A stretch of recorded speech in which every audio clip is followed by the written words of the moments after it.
আসসালামু আলাইকুম রহমতুল্লাহি ওয়া বারাকাতুহু। তো বন্ধুরা, আজ জুম্মার দিন, যারা আল্লাহর প্রেমিক তারা চলে আসুন মসজিদের দিকে।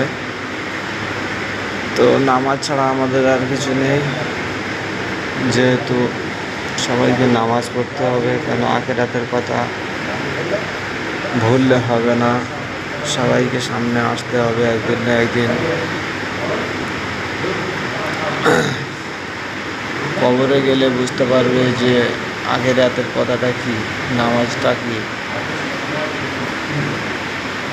যে বান্দা নামাজে ফজিলাত জানে ভালো, সেই বান্দাকে আল্লাহ পাক তাকে জান্নাতবাসী করবে। যারা কম জানে তাদেরকে আল্লাহও জান্নাতবাসী করবে, তবে একটু আগে আর একটু পিছে।